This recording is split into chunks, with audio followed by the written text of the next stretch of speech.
सरकारच्या नजरेत चांगलं काम नाही. आंदोलनाशी त्यांचा कुठलाही संबंध नाही.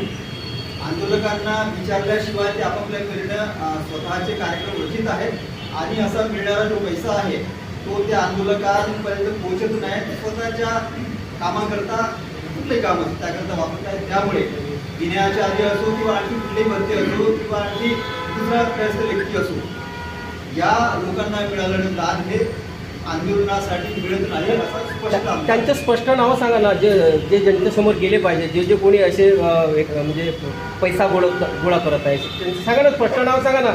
संघटना असो, भंतेजी असो, सांगा, जाऊ द्या समाजापर्यंत. आमच्या कोण आहे असे, कोण आहे त्या आंदोलनाच्या संदर्भात स्पष्ट सांगा. आतापर्यंत आमच्या नजरेत आलेली जी मंडळी आहे ती भंते विनयाचार्य आहे, ज्यांनी आपला स्वतःचा QR कोड देऊन लोकांना आव्हान केलं आहे.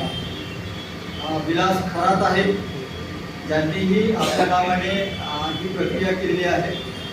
त्यानंतर आणखी इतर प्रज्ञानंद नावाचे भिक्षू आहेत प्रज्ञानंद नागपूरमध्ये.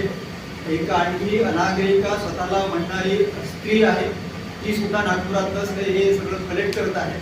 या सगळ्या मंडळीचा आंदोलनाशी कुठलाही संबंध नाही.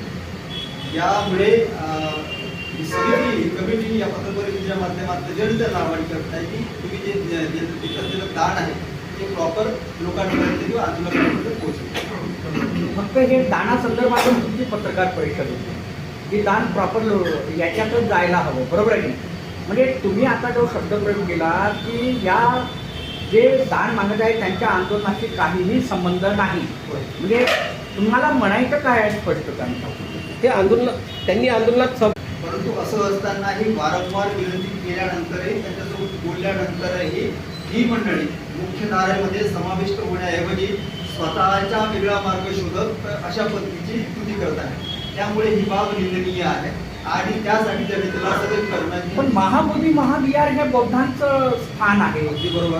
आणि तुम्ही त्याला पुन्हा अजून एका म्हणजे संघटनेशी किंवा याच्याशी फक्त एकजूट करू इच्छिता. ते बौद्धांचं स्थान आहे ना. उद्या आम्ही सुद्धा तिथे जाऊ शकतो आणि आंदोलन करू शकतो. तुम्ही कसं बोलताय? आम्ही एका संघटनेशी किंवा एका विचारधारेशी जोडण्याचा प्रयत्न करत नाही.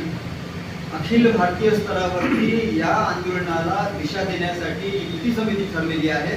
या समितीने घेतलेले निर्णय हे सर्व बोलताना आणि आंबेडकर नाही असं नाही ना. तुम्ही सर्व कसे राहणार? तुम्ही कसे राहणार?